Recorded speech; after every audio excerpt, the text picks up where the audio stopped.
En la clase pasada estábamos mirando toda la unidad de planeación y eso corresponde a lo que tiene que ver con los planes de desarrollo que deben hacer todas las entidades de gobierno en Colombia.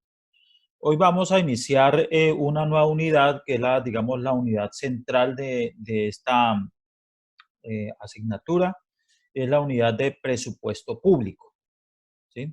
Y vamos a iniciar diciendo que el presupuesto es, digamos, un instrumento que permite cumplir con planes y programas de desarrollo económico y social al mediano plazo, corto y mediano plazo, ¿sí? Entonces, el Estatuto Orgánico de Presupuesto, como lo habíamos mirado en algunas ocasiones anteriores, es el Decreto Ley 111 de 1996. Entonces, este Decreto Ley 111 de 1996, es el Estatuto Orgánico de Presupuesto y es el estatuto que está en este momento vigente para todas las entidades públicas en Colombia. Entonces, este es el Estatuto Orgánico de Presupuesto. Todo lo que vamos a mirar hoy y todas estas clases siguientes, pues lógicamente están enmarcadas en este Estatuto Orgánico de Presupuesto. Y entonces, lo primero que estábamos diciendo es definiendo qué es un presupuesto público, ¿sí? Definir qué es un presupuesto público. Y el presupuesto público, pues lógicamente, como le decía hace algún momento, es un instrumento de planeación que permite cumplir los planes y programas de tipo social y económico para la vigencia de un año. Cuando nosotros mirábamos el plan de desarrollo, decíamos que era un instrumento de planeación que nos permitía también planificar programas sociales y económicos para un periodo de gobierno, 4 años.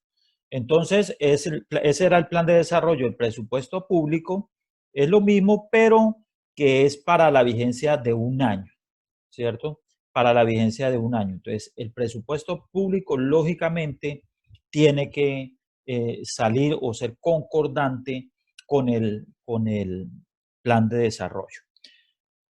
En Colombia existe lo que llamamos un sistema, el sistema presupuestal. Ese sistema presupuestal está conformado de la siguiente manera. Plan financiero, ¿sí? Plan financiero es la primera parte del sistema presupuestal. Plan operativo anual de inversiones,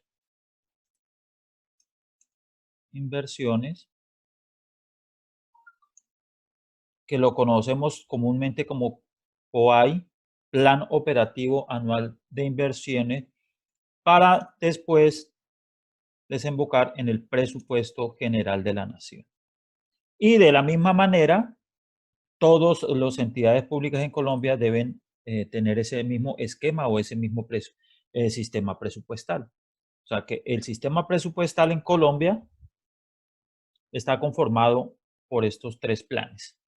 Plan financiero, plan operativo anual de inversiones y presupuesto general. Entonces, hablemos del primer componente del sistema presupuestal colombiano, el plan financiero.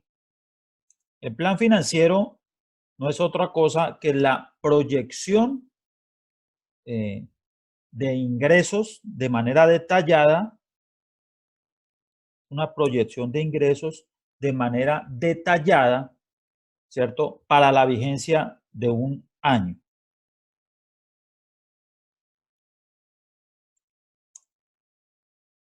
Y lógicamente, este plan financiero debe ser, adicionalmente, también se debe hacer, además de la proyección financiera de los ingresos, vamos a hacer la proyección general de los gastos. sea, tenemos que hacer una proyección detallada de los ingresos para la vigencia de un año y de la misma forma debemos hacer una proyección de los gastos, pero esta proyección es de manera general, o sea, por cada uno de los sectores. ¿Sí? Entonces vamos a decir que la proyección de los gastos pues lo vamos a hacer por sector, entonces sector salud, sector educación, sector agua potable y saneamiento básico y otros sectores. Cada uno de los sectores, pues vamos a decir cuánto dinero, cuánto presupuesto tenemos para cada sector. Y lógicamente, ¿de dónde sacamos esto? Pues lo sacamos de la proyección de ingresos detallada. Hacemos la proyección de ingresos detallada y después distribuimos esa proyección de ingresos para focalizar los gastos que la entidad pública pretende realizar. Hay que decir, importante, que uno de los principios, más adelante vamos a ver los principios, pero uno de los principios fundamentales que rigen el presupuesto es que siempre debe ser equilibrante el presupuesto, ingresos y gastos, deben ser equitativos, deben ser iguales. O sea, si nosotros tenemos ingresos de, por decir algo, 1.000 millones, entonces tenemos también gastos de 1.000 millones. Eso se llama equilibrio presupuestal. Ingresos iguales a gastos. Entonces, si yo aquí en mi proyección, en el plan financiero, tengo 1.000 millones de ingresos detallados, pues entonces voy a proyectar en qué me voy a gastar esos 1.000 millones para conservar siempre ese equilibrio presupuestal. Adicionalmente, este plan financiero debe ser compatible con el PAC. ¿Sí? Ese PAC significa Programa Anual de Caja. ¿Sí? Ese programa anual de caja, lógicamente, es una proyección de los recaudos y proyección de los egresos, ¿sí? De los pagos. Eso es un plan anual de caja. Lógicamente, aquí estamos en el plan financiero, estamos proyectando ingresos y gastos y pues lógicamente debe ser compatible con la proyección del PAG. ¿Sí? Es que el PAG es el programa anual de caja. El plan financiero lo debe elaborar a nivel nacional el CONFIS, ¿sí? El CONFIS. El CONFIS es una alta consejería del Consejo Superior de Política Fiscal, que es una alta consejería adscrita al Ministerio de Hacienda y Crédito Público. Y, lógicamente, ellos son los que elaboran el plan financiero, ¿sí? Con la coordinación, siempre la coordinación la va a hacer el Departamento Nacional de Planeación. Y digamos que esto es en cifras generales o de manera generalizada en qué consiste el plan financiero y es nuestro primer componente del sistema presupuestal colombiano. Si nosotros lo comparamos con el plan de desarrollo, pues en el plan de desarrollo nosotros hacíamos la proyección de los recursos de los ingresos financieros. ¿De dónde sacamos el plan financiero? Pues lógicamente lo vamos a sacar de la proyección que hicimos en el plan de desarrollo por cada uno de los años. ¿Cuál es la diferencia? Que lógicamente acá el plan financiero debe estar más actualizado, con cifras mucho más exactas y que es para el periodo de un año. El segundo componente del sistema presupuestal es el Plan Operativo Anual de Inversiones, o también lo conocemos como POAI, Plan Operativo Anual de Inversiones. Este Plan Operativo Anual de Inversiones es el conjunto de proyectos de inversión, son todos los proyectos de inversión que vamos a ejecutar para el periodo de un año, y estos proyectos de inversión deben estar clasificados por sectores,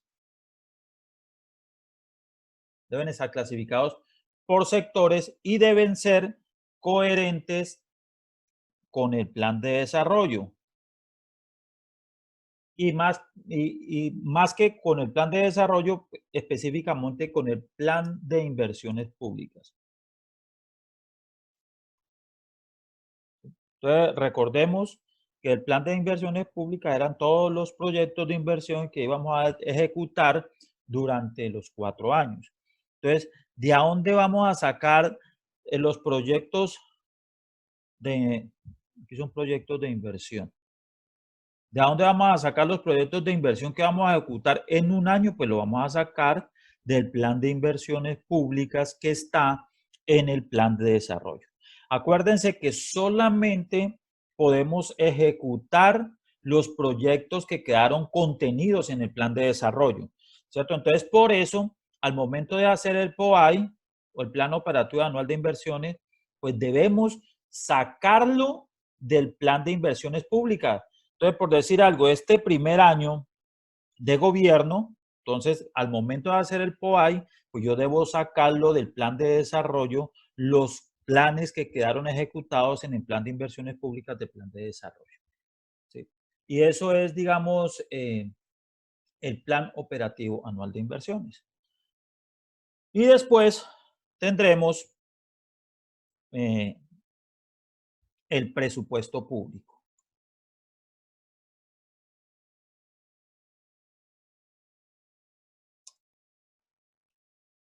Por aquí hay alguna preguntita, vamos a mirar en el chat. Lady Marcela, ¿puede volver a explicar el POAI? No entendí muy bien. Listo. El POAI es el Plan Operativo Anual de Inversiones.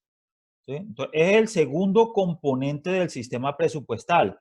Mira, aquí estamos mirando. El sistema presupuestal colombiano está conformado por el Plan Financiero, Plan Operativo Anual de Inversiones, el POAI, y el presupuesto general.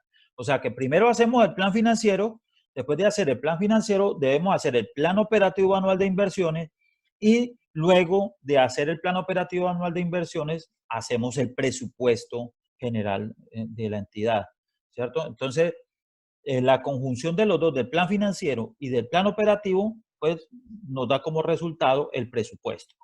Entonces hablábamos primero del plan financiero, y el plan financiero es la proyección de los ingresos de manera detallada y decir estos ingresos en qué nos los vamos a gastar de manera general, ¿sí? Y decíamos que siempre debe haber un equilibrio presupuestal, ingresos iguales a gastos.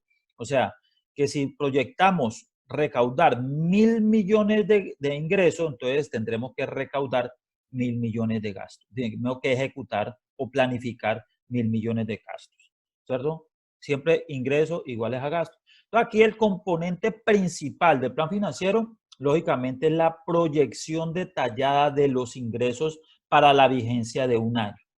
Luego que hacemos el plan financiero, entonces vamos a elaborar el plan operativo anual de inversiones. Ese plan operativo anual de inversiones son todos los proyectos de inversión,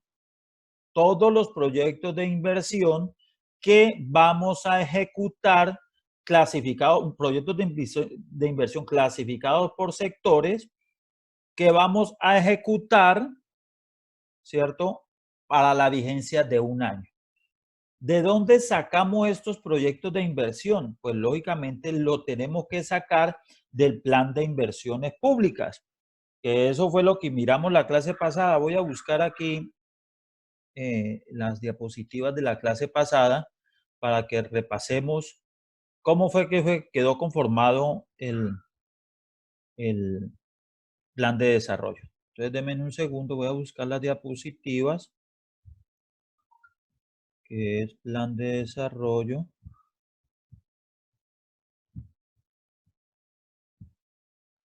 Plan de desarrollo, aquí estamos. Entonces nosotros decíamos, mire, ¿cómo está conformado el plan de desarrollo? Mírelo, aquí está. El plan de desarrollo lo teníamos en dos partes. Parte general, que era la parte estratégica, y el plan de inversiones públicas, ¿cierto? El plan de inversiones públicas. Lo primero que teníamos que hacer para el plan de desarrollo era la proyección de los recursos financieros. Después teníamos que hacer un listado de los programas y subprogramas con su financiación, o sea, su cuánto valía cada programa por cada uno de los sectores. Después hacíamos el presupuesto plurianual de inversiones. ¿En qué consiste ese presupuesto plurianual de inversiones? Pues todos los proyectos de inversión por cada uno de los años de gobierno y clasificados por sectores. O sea, decíamos, en el primer año, por el sector salud, tenemos estos proyectos o estos programas que vamos a ejecutar, debidamente financiados. Y en el sector de educación, lo mismo, por cada uno de los años. Entonces, ¿de dónde sale el presupuesto? Entonces, cuando nosotros vamos a hacer el plan financiero, pues lógicamente el plan financiero tiene que ver con la proyección de recursos financieros, ¿cierto? Esta proyección de recursos financieros. ¿Cuál es la diferencia entre el plan financiero y la proyección de recursos financieros del presupuesto del plan de desarrollo? Que esta proyección es para 4 años, en cambio este plan financiero es para un solo año. Entonces, en el primer año de gobierno, pues yo lo saco mi plan financiero con base en lo que proyecté en mi primer año de acá del plan de desarrollo. Lo mismo pasa con el plan operativo anual de inversiones, ¿sí? Que es todos los proyectos de inversión clasificados por sectores que yo voy a ejecutar en la vigencia de un año, porque pues, el sistema presupuestal es para un año. ¿De dónde saco esto? Pues lo saco del plan de inversiones públicas y más exactamente del presupuesto plurianual, ¿sí? Acuérdense, solamente lo que está contenido en el plan de desarrollo es lo que yo puedo ejecutar en un año en el periodo de gobierno. Entonces, para cumplir con eso, cuando yo hago mi plan operativo anual de inversiones, pues lógicamente lo tengo que sacar de mi plan de desarrollo y más específicamente del presupuesto plurianual. Entonces, cojo los proyectos que quedaron en el presupuesto plurianual de inversiones, en el plan de desarrollo y los traigo acá para realizar mi plan operativo anual de inversiones, ¿cierto? Por un año y así en el segundo año de gobierno, pues hago también mi plan operativo anual de inversiones y lo debo sacar es del plan de desarrollo. Luego que ya tengo elaborado mi plan financiero y tengo elaborado mi plan operativo anual de inversiones, entonces ahora sí puedo elaborar mi presupuesto público, ¿sí? Mi presupuesto público. Entonces, ese presupuesto no es sino coger y unir ese plan financiero y ese eh, plan operativo anual de inversiones, ¿sí? Entonces, decíamos que el presupuesto público es un instrumento para el cumplimiento de planes y programas de desarrollo económico y social, ¿sí? ¿Cómo está conformado o cómo se compone el presupuesto público? Entonces, el presupuesto público se compone de la siguiente manera. Presupuesto de ingresos y recursos de capital, de ingresos, presupuesto de ingresos, presupuesto de gastos y las disposiciones generales.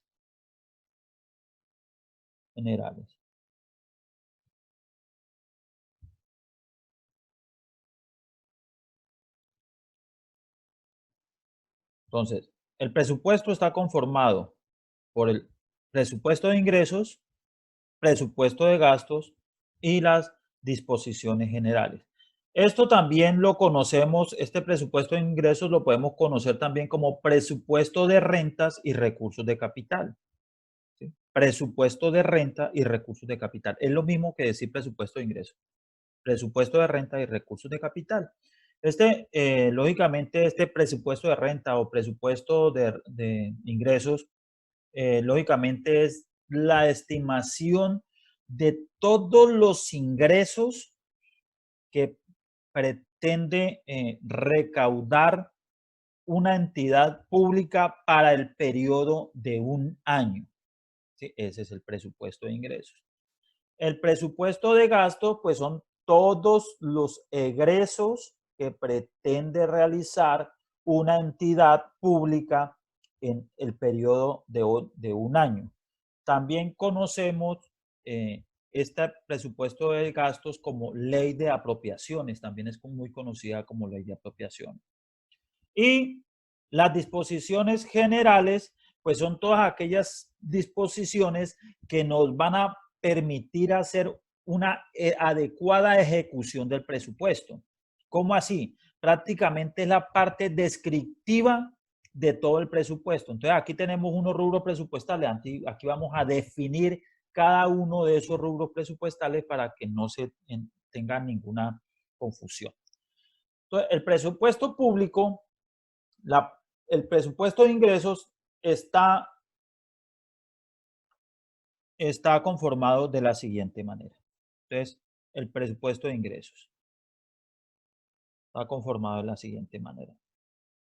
Ingresos corrientes,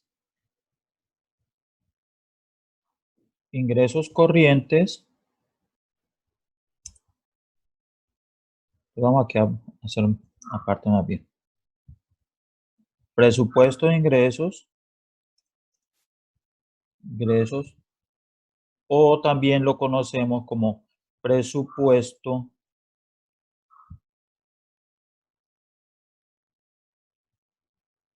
de rentas y recursos de capital. Este presupuesto de ingresos y recursos de capital está conformado de la siguiente manera. Ingresos corrientes y recursos de capital. ¿Qué es un ingreso corriente? Un ingreso corriente son todos los recursos que recibe una entidad pública en desarrollo de su objeto social o por disposiciones legales, ¿sí? Y que ingresan a sus arcas de manera habitual, ¿sí? Eso es un ingreso corriente. Es algo así como comparado con la contabilidad financiera como los ingresos operativos, ¿sí? Por decirlo así. Y ahora que estamos hablando de contabilidad presupuestal, porque a partir de este momento el presupuesto público no es otra cosa sino llevar una contabilidad presupuestal, nosotros tenemos que comenzar a tener claridad frente a las diferencias que existe entre la contabilidad presupuestal y la contabilidad financiera, que es la que estamos acostumbrados nosotros a llevar habitualmente. Entonces, lo primero que tenemos que decir es que en presupuesto no existe sino dos clases o dos conceptos, ingresos y gastos, ¿sí? Eso es en contabilidad presupuestal. En contabilidad financiera tenemos activo, pasivo, patrimonio, ingresos, costos y gastos, ¿cierto? No, en contabilidad presupuestal tenemos solamente dos conceptos, ingresos y tenemos gastos. ¿Qué es un ingreso? Toda entrada de recursos económicos, ¿sí? Toda entrada de recursos económicos. ¿Qué es un gasto? Toda salida de recursos económicos. Todo lo resumimos en un ingreso o en un gasto. Si el concepto que nosotros tenemos no corresponde a ingreso o no corresponde a gasto, significa que no vamos a registrar nada en nuestra contabilidad presupuestal, porque solamente existen dos conceptos, ingreso y gasto. Ingreso cuando ingresan recursos económicos de propiedad de la entidad pública, y gasto es cuando hay salida de recursos económicos de la entidad pública, ¿sí? Entonces, por ejemplo, a mí en un municipio le pagan el impuesto predial, entonces hay un ingreso de recursos porque entró plata, ¿sí? Entonces eso es un ingreso. Cuando se paga la nómina, entonces hay una salida de dinero, entonces es un gasto, ¿sí? Por ejemplo, que nosotros hacemos un crédito a una entidad bancaria para comprar una máquina para un municipio, ¿sí? Entonces, ¿cuál es el concepto? Un crédito que nos está haciendo una entidad bancaria. Entonces, al momento que ellos nos desembolsan el dinero, va a ingresar una plata al municipio. O sea, hay una entrada de recursos económicos. Entonces, eso es un ingreso presupuestal, ¿cierto? Para la contabilidad presupuestal, ese es un ingreso presupuestal porque hay una entrada de un recurso económico, ¿sí? Que el municipio compró una camioneta para el uso de la alcaldía, ¿sí? Entonces, el hecho de nosotros comprar una camioneta significa que tenemos que desembolsar un dinero, o sea, hay una salida de recursos. Entonces, eso es un gasto presupuestal, ¿cierto? Entonces, es diferente la concepción en contabilidad presupuestal a la contabilidad financiera. Porque, por ejemplo, cuando nosotros hacemos un crédito en la contabilidad financiera, eso no es un ingreso, ¿cierto? Pues sí, lógicamente vamos a recibir un dinero, pero vamos a registrar un pasivo, ¿sí? Y cuando nosotros compramos un vehículo, entonces en la contabilidad financiera ingresamos un activo fijo, ¿cierto? Y hay una salida de recursos o hay un crédito, hay un pasivo, ¿sí? Dependiendo de cómo se estén realizando la compra, ¿sí? Entonces, eso es la primera diferencia y una de las diferencias sustanciales entre contabilidad presupuestal y contabilidad financiera. En contabilidad presupuestal no existen sino dos conceptos, ingresos y gastos. Ahora, la contabilidad presupuestal se lleva por el sistema de partida simple. ¿Qué es la partida simple? Un solo registro, ¿sí? Fíjense que la contabilidad financiera, por lo menos se necesitan dos registros, una contrapartida. Entonces, hacemos un crédito, ¿cierto? Nos desembolsan la plata del crédito. Entonces, ¿qué hacemos nosotros presupuestalmente? Hacemos un registro, es un recaudo del ingreso, un solo registro. En cambio, en contabilidad financiera no es ingreso y hacemos, como mínimo, tenemos que hacer dos registros. Uno que es la entrada de la plata y el otro que es la causación del pasivo por una obligación financiera, ¿sí? Entonces, eso hay que tenerlo claro. Lo otro que hay que tener claro es que hay unas partidas que no son ni ingreso ni son gasto presupuestal y como tal, entonces no lo registramos en la contabilidad presupuestal. Como por ejemplo, la entidad pública realiza una retención en la fuente por concepto de renta, ¿sí? ¿Qué es eso? Que nosotros le descontamos a una persona un dinero, ¿cierto? Pero que ese dinero no es nuestro, sino que al mes siguiente tenemos que presentar la declaración de retención y fuente y pagársela a la DIAN. Entonces, hay un ingreso de dinero, pero como ese dinero no es de la entidad pública, entonces no podemos decir que es un ingreso presupuestal, a pesar de que se tuvo un ingreso de dinero, ¿sí? Eso es un recaudo para terceros, como tal, pues no tendríamos que registrar nada porque no es ni un ingreso presupuestal ni es un gasto presupuestal. Entonces estábamos diciendo que en nuestro presupuesto público primero hay solamente dos conceptos, ingresos y gastos, ¿cierto? Que ingreso es la entrada de dinero, gasto la salida de dinero. Que hay conceptos que no son ni entrada de dinero ni de salida de recursos económicos, que por ejemplo cuando efectuamos retención en la fuente, pues si hay un ingreso de dinero, pero ese dinero no es de la entidad pública, entonces no es un ingreso. Como no es un ingreso ni un gasto, pues entonces no se registra en contabilidad presupuestal. Y también decíamos que el presupuesto público, la contabilidad presupuestal la vamos a llevar por el sistema de partida simple, un solo registro, ¿cierto? Entonces, eso para que comencemos a identificar las diferencias entre contabilidad presupuestal y la contabilidad financiera, en la cual nosotros ya ustedes vienen estudiando desde el primer semestre. Estábamos diciendo que el presupuesto público se conforma de tres fases: ingresos, gastos y las disposiciones generales.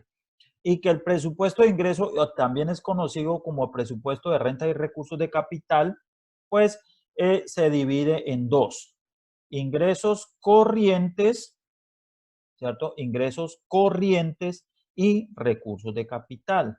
Ingresos corrientes y recursos de capital. Los ingresos corrientes, como su nombre lo indica, son los recursos económicos que la entidad pública obtiene de manera habitual, ¿cierto? Y que esos recursos están establecidos en las disposiciones legales, ¿sí? ¿Cómo así?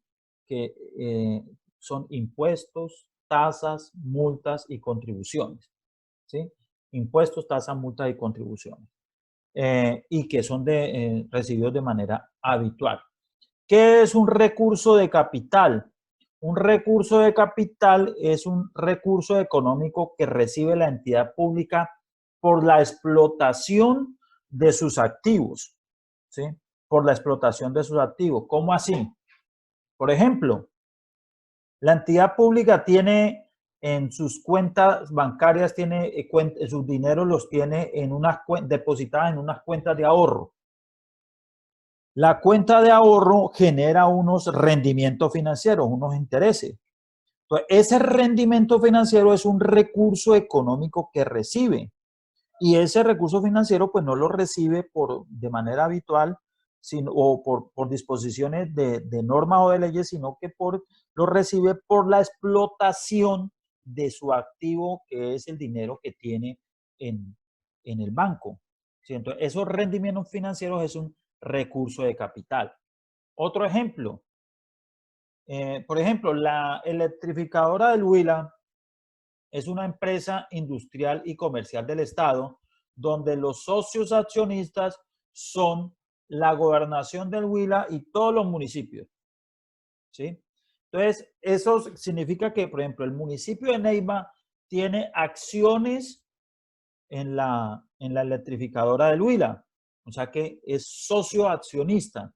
Entonces, esas acciones es un activo financiero del municipio de Neiva.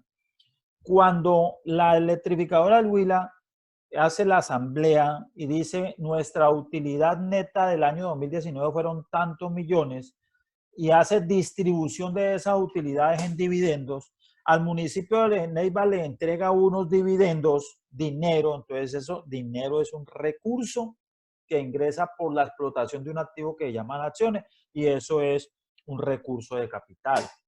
Por ejemplo, si el municipio tiene una maquinaria ya obsoleta y la vende por chatarra o por lo que sea, esa venta de ese activo ingresa un recurso económico y ese recurso es la explotación de un activo, un rendimiento, un activo que tenderá de propiedad del municipio, entonces eso es un recurso de capital.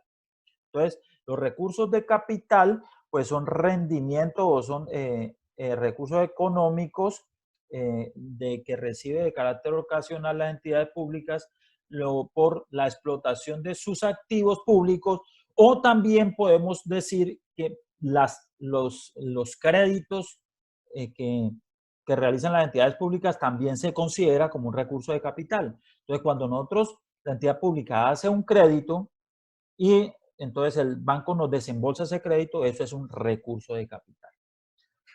Los ingresos corrientes se dividen en ingresos tributarios y ingresos no tributarios. ¿Sí? Ingresos tributarios e ingresos no tributarios. ¿Qué es un ingreso tributario? Pues un ingreso tributario son los impuestos. ¿Sí? Eso es un ingreso tributario. Un ingreso tributario son los impuestos eh, que recibe una entidad pública. Y los no tributarios, ¿sí? En este caso, los no tributarios, entonces aquí en, en la definición de ingresos tributarios, pues son los impuestos. Y en la no tributario encontramos las tasas, encontramos las multas, encontramos las contribuciones y podemos encontrar transferencias de otras entidades públicas.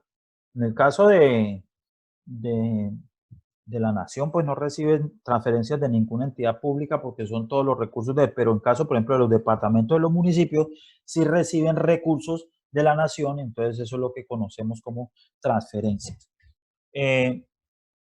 ¿Cuál es la diferencia entre impuestos, tasas y contribuciones? ¿Sí? Es un concepto muy importante. Impuesto, tasa y contribución.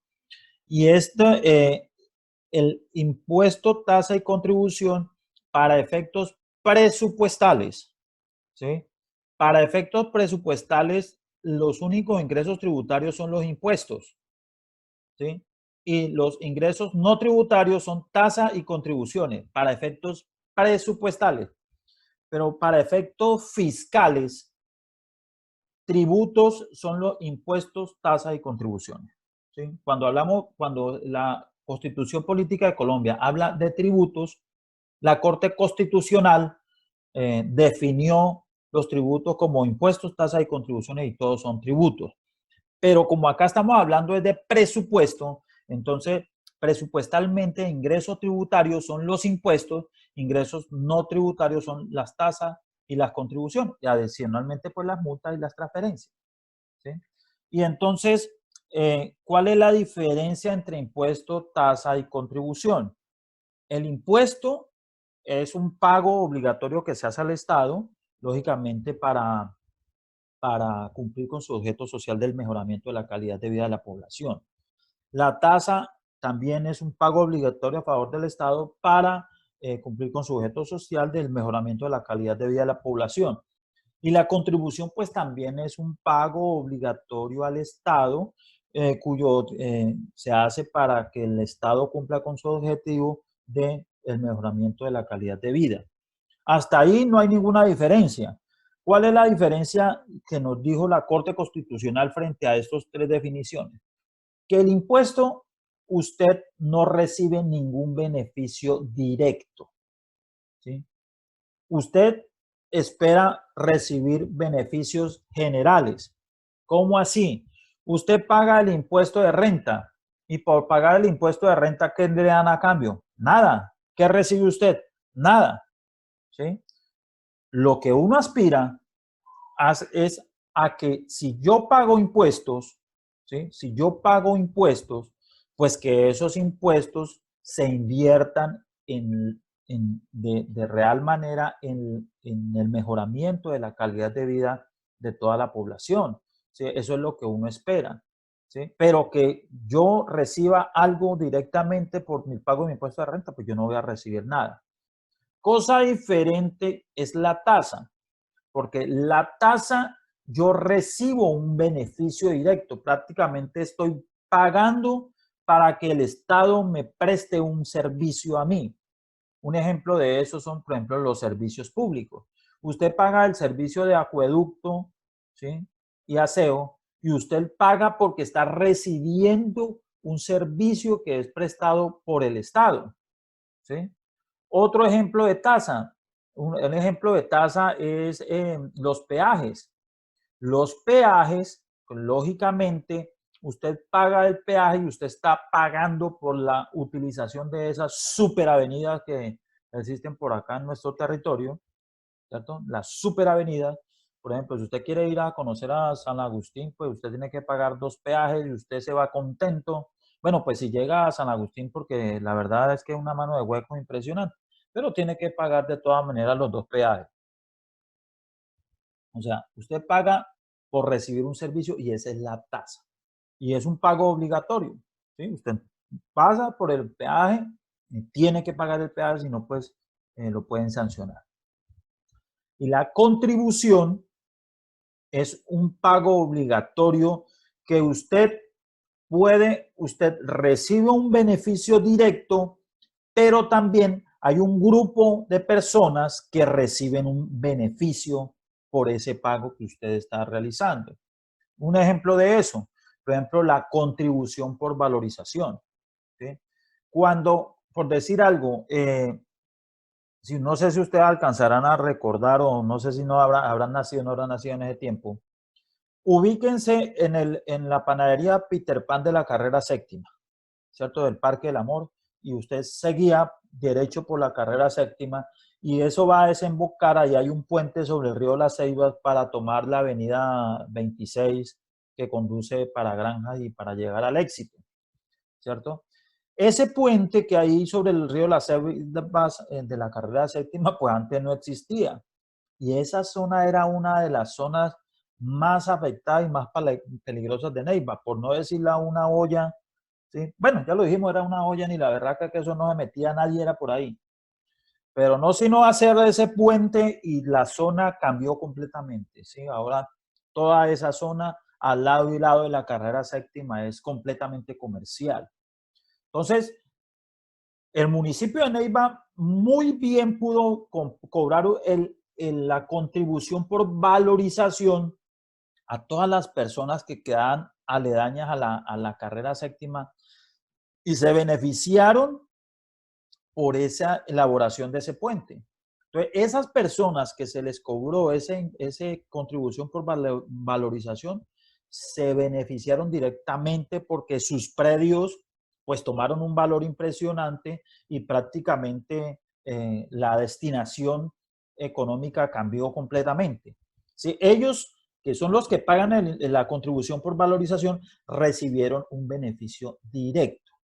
Pero hay mucha gente que se benefició con con la construcción de ese puente, porque eso prácticamente toda la zona de Granja y toda esa zona se congestionó muchísimo con la elaboración del puente, además de toda la zona recibieron beneficios. Entonces, en ese caso, la contribución para valorización benefició unos directamente que fueron los que pagaron la contribución por valorización y también mucha gente que se benefició por la elaboración de cuentas. Entonces, eso es una contribución, ¿sí? Y digamos que, digamos, esa es la diferencia entre impuesto, tasa y contribución. Por aquí hay una pregunta. El intercambiador de, claro, Lady Marcela, el intercambiador de la USCO está beneficiando a muchas personas. Lo que pasa es que ya es decisión de la alcaldía, ¿sí? Si llega a cobrar la contribución por valorización a todos los predios que se benefician directamente. Que acá en Neiva y en el Huila no es muy normal que se cobre la contribución por valorización. Por ejemplo, en Bogotá sí es muy habitual que cobren la contribución por valorización, ¿sí? Y es más, la cobran de manera anticipada. Antes de hacer la obra la cobran para con esa plata ellos construir, ¿sí? Acá no es muy común y es, digamos, es una de los recursos importantes que puede tener el municipio frente a eso. Pero sería, por ejemplo, lo del intercambiador de la USCO, si el municipio hiciera la implementación de la contribución por valorización para cobrarlo a todos los predios aledaños porque se benefician, lógicamente, de la construcción, lo podrían hacer perfectamente. ¿Listo? Seguimos. Entonces, estamos hablando que los ingresos corrientes se dividen en ingresos tributarios y no tributarios. Y los tributarios son los impuestos. Entonces, aquí ya depende, es del tipo de entidad que estemos haciendo nosotros el presupuesto. Entonces, por decir algo, si es la nación, si es el presupuesto general de la nación, pues los impuestos que va a cobrar serán el impuesto de renta, el IVA, ¿cierto? El impuesto al patrimonio, ¿sí? Todos los impuestos del orden nacional, ¿sí? Y si fuera un municipio, entonces los impuestos que cobra un municipio, entonces el impuesto predial, el impuesto de industria y comercio, bueno, etcétera, etcétera. Si fuera el departamento, pues entonces son los impuestos que administra el departamento, que el impuesto de registro, que el impuesto de vehículos automotores, bueno, etcétera, etcétera, etcétera. ¿Sí? Las tasas, las contribuciones, las transferencias, ya dijimos que es cuando una entidad pública le transfiere a otra. ¿Sí? Y los recursos de capital, como lo decíamos, digamos que es todos la explotación de activos fijos, los activos de una entidad pública. Cuando nosotros miremos en eh, una próxima clase el presupuesto de un municipio, entonces vamos a mirar en detalle cada uno de los conceptos. Por ahora estamos mirando de manera generalizada cómo se conforma el presupuesto público. Entonces, esto es lo que corresponde al presupuesto de ingresos. Ahora vamos a mirar cómo se compone el presupuesto de gastos. Hay por aquí una preguntita en el chat. Sí, señor. Vamos entonces a habilitarle a Daniel Quintero el micrófono. Creo que quiere preguntar. Daniel, lo escuchamos. Profe, yo quería, o sea, hacer una pregunta. El tema este, cuando uno paga las estampillas ahí en la gobernación, eso ya, o sea, ¿eso qué vendría siendo? Ok, entonces las estampillas, dependiendo de la forma en cómo las cree la entidad pública, pueden ser o un impuesto, o mejor dicho, eso es un impuesto, ¿sí? Eso es un impuesto. ¿Por qué? Porque usted paga la estampilla y no recibe nada a cambio, ¿sí? Eso es un impuesto porque usted va y paga la estampilla, pero usted no está recibiendo nada a cambio. Lo que pasa es que a veces la llaman contribución por estampilla, no sé qué, pero realmente eso no es una contribución, eso es un impuesto, ¿sí? Porque usted paga la estampilla y usted no recibe absolutamente nada a cambio. Por eso no podemos decir que las estampillas son contribuciones porque realmente usted no está recibiendo directamente nada. Y las estampillas pues son impuestos documentales, o sea que usted paga ese impuesto cuando suscribe documentos. ¿Sí? Entonces, ese es, digamos, el concepto de las estampillas. Seguimos. Ahora vamos a ver la conformación del presupuesto de gastos. ¿Sí? ¿Cómo está conformado? Vamos aquí a ponerlo aquí para que quede más bonito el presupuesto de ingresos. ¿Sí? Vamos a ponerlo en negrilla para señalar de que esta es la parte del presupuesto de ingresos. Ahora vamos a ver la parte del presupuesto de gastos. Entonces, ¿cómo se conforma el presupuesto de gastos?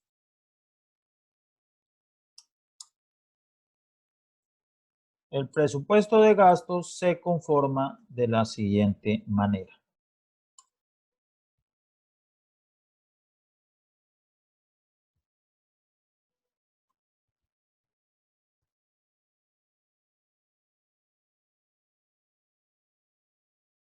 Entonces, está el presupuesto de gastos de funcionamiento, está el servicio de la deuda y está el presupuesto de gastos de inversión. ¿Sí? Presupuesto de gastos de funcionamiento, servicio de la deuda y presupuesto de gastos de inversión. El presupuesto de gastos de funcionamiento son todos aquellos gastos administrativos para el sostenimiento administrativo de una entidad pública. ¿Sí? Todos los gastos que se incurren para el sostenimiento administrativo de una entidad pública lo conocemos como gastos de funcionamiento. ¿Sí? El gasto, el servicio de la deuda, ¿sí? El servicio de la deuda es todos los egresos o salidas de dinero para el pago de los créditos. Entonces, nosotros vamos a pagar la cuota de un crédito, entonces eso se llama servicio de la deuda. Y los gastos de inversión, pues son todos aquellos gastos públicos sociales cuyo objetivo son el mejoramiento de la calidad de vida de la población. ¿Sí? Cuando todos esos gastos mejoran la calidad de vida de la población, pues decimos que son gastos de inversión. Los gastos de funcionamiento los se dividen en dos. Gastos de personal, gastos de personal, ¿sí? Personal y gastos generales. Gastos de personal y gastos generales. Esa es la conformación de los gastos de funcionamiento. Gastos de personal y gastos generales.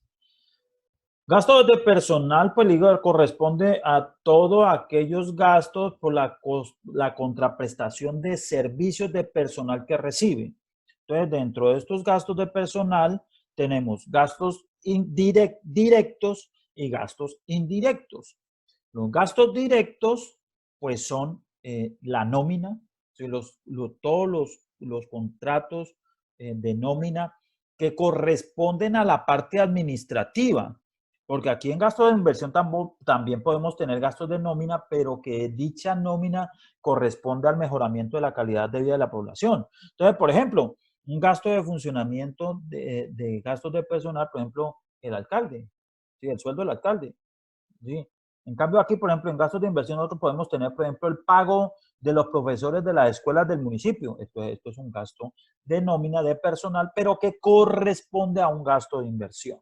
Porque nosotros tener profesores en los colegios, pues mejora la calidad de vida de nuestra población, ¿cierto? Y los gastos, entonces, aquí en los gastos de personal tenemos directos e indirectos. Entonces, los directos son los contratados a través de un contrato laboral, ¿sí? Los de nómina, lo que normalmente conocemos, y los indirectos es los asesores, el contador, todos los que se contratan a través de la prestación de servicios profesionales independientes o servicios técnicos, que sirven para el sostenimiento administrativo de la entidad pública.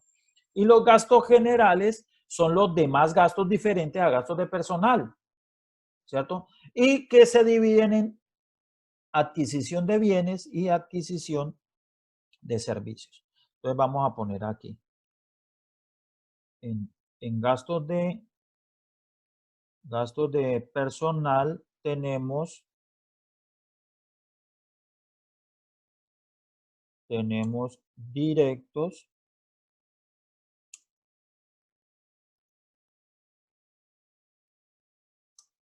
directos y también tenemos gastos de personal indirectos, ¿sí? Entonces, aquí en directos, ¿qué otros gastos podríamos tener que clasificar como directos? Pues todo lo que tiene que ver con la nómina. Entonces, los sueldos, auxilio de transporte, seguridad social, parafiscales, prestaciones sociales, dotaciones, todo eso tiene que ver con directo e indirecto, pues entonces pueden ser honorarios, servicios técnicos.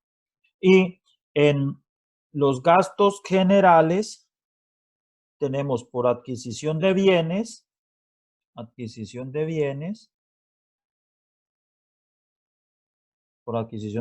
por ejemplo, cuando compramos papelería, o puede ser adquisición de servicios. Como por ejemplo servicios de transporte, los servicios públicos, etcétera, etcétera. Y esto es gasto general y estos son los gastos de personal. Y de esta manera se estructura los gastos de funcionamiento. El servicio de la deuda, pues tenemos dos conceptos, que es amortización a capital y el otro concepto es el pago de intereses, ¿sí? Amortización a capital y pago de intereses. Y los gastos de funcionamiento, de inversión, entonces los gastos de inversión lógicamente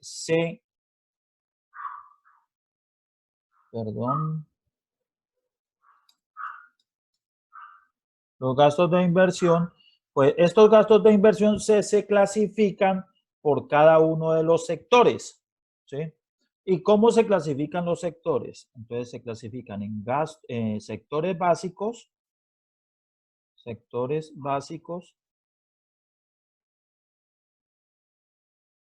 y sectores de propósito general. Ahorita, entonces los sectores básicos son salud, educación,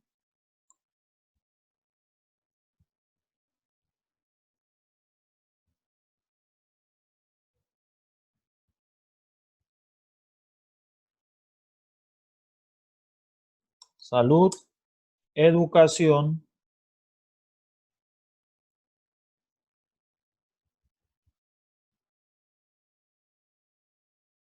y agua potable. El otro sector es agua potable y saneamiento básico. Entonces, estos son los sectores básicos. Salud, educación y agua potable y saneamiento básico. Entonces, digamos que los sectores básicos son los sectores más importantes que tiene Colombia en su presupuesto. Es los que se destinan mayor presupuesto a la salud, a la educación y al agua potable y saneamiento básico. y desafortunadamente son los que estamos más mal. La salud, la educación y el agua potable, pero esa es la que más se destina dinero. Y estábamos diciendo que los sectores básicos, y hay sectores y otros sectores. Otros sectores. También los conocemos como sectores de propósito general. También se conocen como sectores de propósito general.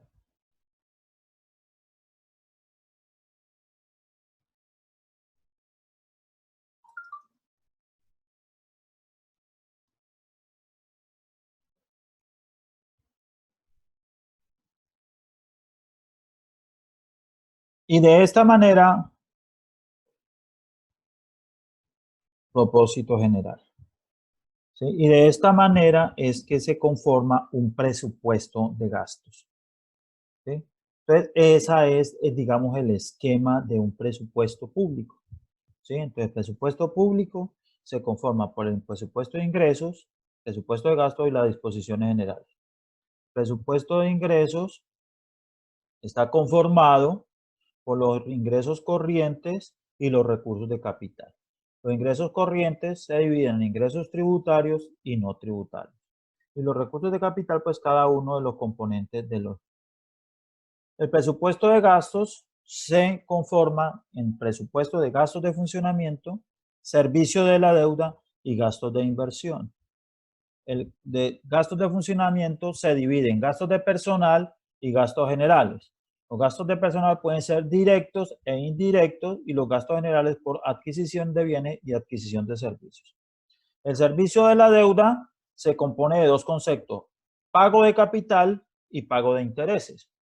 Y los gastos de inversión se componen por los sectores básicos, que son salud, educación, agua potable y saneamiento básico, y los otros sectores o sectores de propósito general, que son todos los demás sectores diferentes a estos sectores básicos. Entonces, ¿cuáles son los sectores de propósito general? Entonces tenemos sector cultura, sector recreación y deporte, sector vivienda, sector infraestructura de servicio público, sector rural, etcétera, etcétera. Todos los sectores que cada entidad pública defina dentro de sus gastos de inversión. Y de esa manera es que se compone el presupuesto, el sistema presupuestal colombiano. Pregunta, muchachos, ¿alguna inquietud al respecto? Bueno, ninguna. Muy bien. Entonces, continuamos. Ahora vamos a ver los principios del sistema presupuestal colombiano. Los principios del sistema presupuestal colombiano. Entonces, aquí. Principios del sistema presupuestal colombiano. Acá hay una pregunta. Vamos a mirar a ver. Dice, los sectores básicos son los del Sistema General de Participaciones. Ojo, el Sistema General de Participaciones, Cristian, el Sistema General de Participaciones, digamos que es un sistema para distribuir los ingresos corrientes de la nación entre todas las entidades territoriales. Ese es el Sistema General de Participaciones, ¿sí? Cuando nosotros mirábamos, digamos, en la primera clase, cuando mirábamos que salió la Constitución Política de Colombia y mirábamos el fortalecimiento de todos los entes descentralizados, la Constitución Política de Colombia creó la distribución de los ingresos corrientes de la nación. O sea, que la nación se obligaba a distribuir en cada una de las entidades territoriales parte de sus ingresos corrientes, y que inicialmente lo que distribuía era el IVA. O sea, el IVA que cobraba lo distribuía entre todo Colombia. Ahora ya esa fue lo primero que quedó incluido, digamos, la primera distribución de los ingresos corrientes de la nación. Después esa distribución fue modificada y se creó el Sistema General de Participación, que es otro sistema y que en la próxima clase ya vamos a abordar el Sistema General de Participaciones, ¿cierto? Entonces vamos a mirar exactamente cómo se compone el Sistema General de Participaciones, que es una de las transferencias, ¿sí? Entonces, que la nación le transfiere a los municipios ese sistema, esos recursos. Ese es el... por aquí creo tenía otra pregunta, que las disposiciones generales. ¿Qué son las disposiciones generales? Estas disposiciones generales son todas aquellas disposiciones que deben estar contenidas en el presupuesto para garantizar la correcta ejecución presupuestal, ¿sí? Entonces, es prácticamente la parte descriptiva del presupuesto de cada entidad. Entonces, por decir algo, ahí dice, hay un programa que se llama, lo que hablábamos ahora rato, programa de salud sexual, salud de educación sexual. Eso dice el gasto de inversión en el sector de educación, programa de salud sexual, ¿sí? O en educación o en el sector salud. Bueno, ahí miráramos de dónde puede ubicarse ese programa, ¿sí?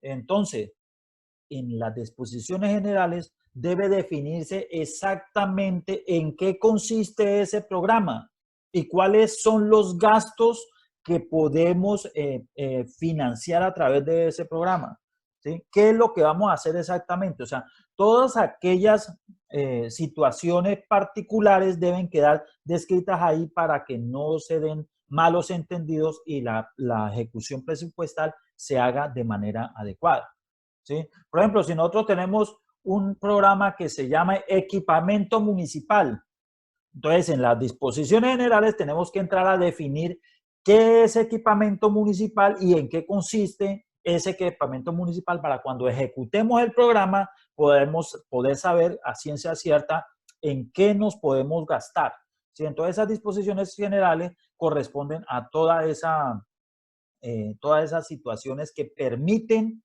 todas las descripciones que permiten garantizar la adecuada ejecución del presupuesto. Eso es, eso para responderle a Cristian. Creo que Lady Marcela dice, el gobierno cómo cobra las contribuciones por valorización. Las valorizaciones deben estar contenidas en el estatuto tributario del municipio. Entonces, ahí es donde dice cómo se deben cobrar. Y lógicamente, pues deben ser reglamentadas y el municipio debe entrar a definir esa situación. Pero ahora vamos a ver los principios que se deben observar para la elaboración y ejecución de un presupuesto público. Entonces, acuérdense que nosotros estamos mirando los principios del plan de desarrollo, entonces no confundirlos con los principios del presupuesto, del sistema presupuestal colombiano. El primer principio es el principio de la planificación. Primer principio, principio de la planificación. ¿En qué consiste este principio?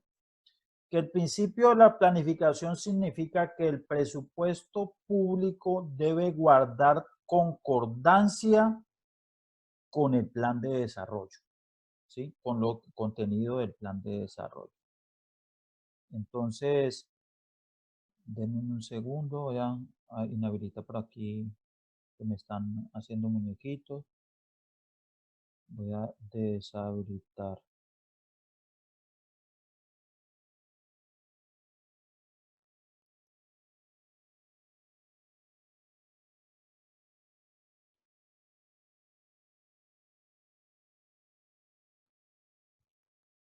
Listo.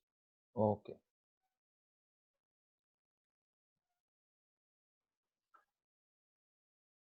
Entonces, los principios del sistema presupuestal colombiano. El primer principio es el principio de planificación. Esto significa que nuestro presupuesto debe ser concordante o debe guardar concordancia con los contenidos del Plan Nacional de Desarrollo o el Plan de Desarrollo. Lógicamente, si nosotros hacemos un plan de desarrollo para 4 años, ¿sí?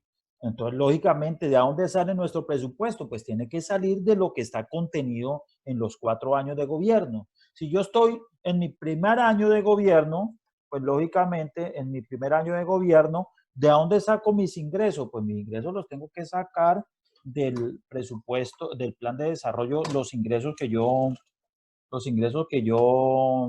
eh, lógicamente elaboré. Si yo proyecté, si yo voy a hacer mi presupuesto de gastos, ¿de dónde lo saco? Pues tengo que sacarlo, ¿sí?, de lo que dejé proyectado en mi plan de desarrollo. ¿Sí? Tengo que, de mi plan de desarrollo, que voy a hacer mi presupuesto de gastos de inversión. Este presupuesto, ¿dónde lo saco? Pues tengo que sacarlo de lo que dejé contenido en mi plan operativo anual de inversiones, perdón, del plan plurianual, presupuesto plurianual de inversiones. ¿Sí? Entonces, lógicamente, porque todo lo que quedó contenido en el plan de desarrollo es lo único que yo puedo ejecutar. ¿Sí? Entonces, lógicamente, debe guardar concordancia el presupuesto con lo que quedó contenido en los planes de desarrollo. Ese es el primer principio. Segundo principio, principio de la anualidad. El principio de la anualidad significa de que el presupuesto se hace para la vigencia de un año. ¿Sí? Y esa vigencia va del 1 de enero al 31 de diciembre. Eso no tiene ningún misterio y todo el mundo cumple con ese principio. Tercer principio, principio de la universalidad. El principio de la universalidad significa de que el presupuesto debe contener la totalidad de los gastos que se pretenden ejecutar en la vigencia fiscal de un año. ¿Sí? Todos los gastos deben quedar contenidos en los gastos que se pretenden ejecutar, deben estar contenidos en el presupuesto. O sea que nada de lo que si usted no dejó, solamente podemos ejecutar lo que quedó en el presupuesto. Y si hay un gasto que no quedó contenido, pues entonces lógicamente no lo vamos a poder ejecutar. ¿Sí? Solamente lo que quede contenido ahí, eso es lo que vamos a poder ejecutar. Principio de unidad de caja. A pesar de que este principio es uno de los principios de presupuesto, en la realidad esto no se cumple. ¿En qué consiste este principio de unidad de caja? Que todos los recaudos, ¿cierto? Todos los recaudos sirven para atender todos los gastos que están contenidos en el presupuesto, ¿sí? Y que hacen como una sola bolsa, ¿sí? Y eso en la realidad no es así. ¿Por qué? Porque a las entidades públicas territoriales, pues no se les debe dar tanta esa facilidad. Es como si nosotros tuviéramos un solo bolsillo y ese bolsillo sirviera para pagar todo tipo de gastos. ¿Sí? Entonces, aunque eso está contenido en la ley, en el Estatuto Orgánico de Presupuesto, en la práctica eso no se cumple. Comenzando por las mismas transferencias que nos hace la nación. ¿Sí? Hablemos del Sistema General de Participaciones, que era lo que nos estaba preguntando o desarrollamos un poco más, Cristian, y que lo vamos a desarrollar en la próxima clase. ¿Sí?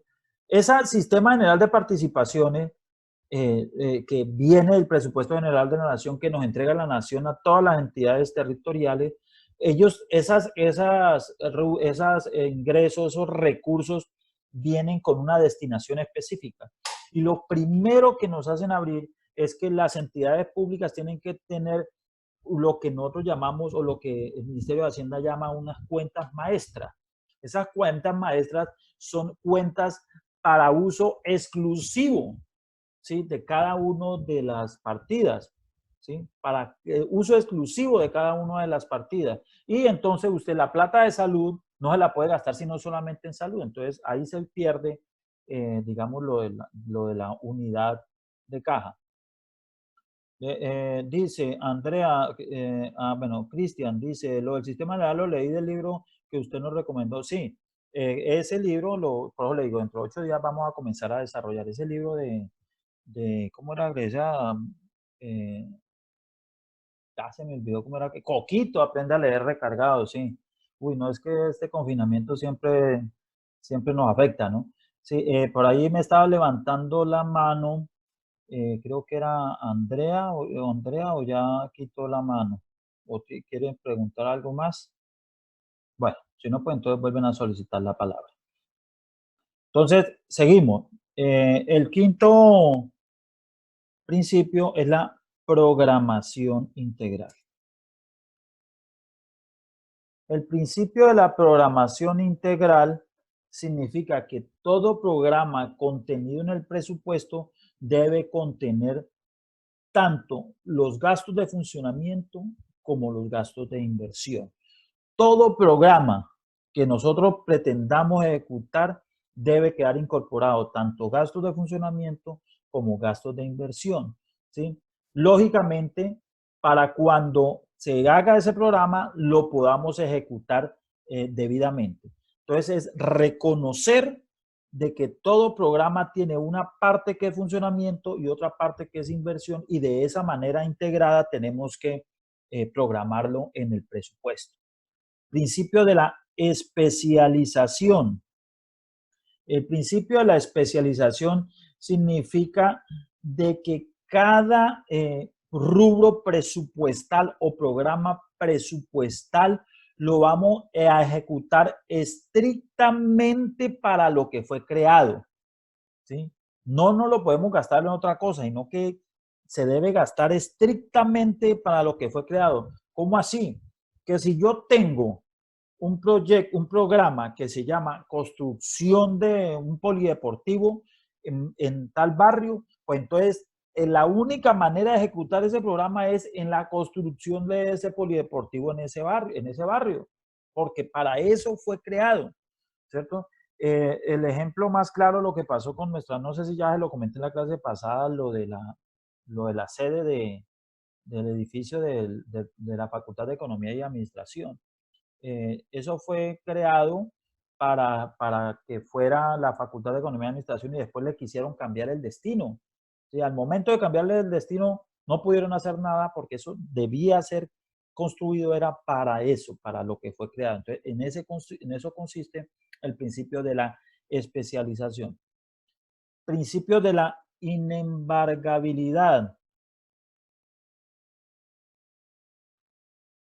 El principio de la inembargabilidad consiste en que todos los ingresos que provienen del presupuesto general de la nación son inembargables. O sea que a la nación nadie la puede embargar, porque son a la nación, al presupuesto general de la nación, son inembargables. Y todos los recursos que provengan del presupuesto general de la nación, pues tampoco pueden ser embargados.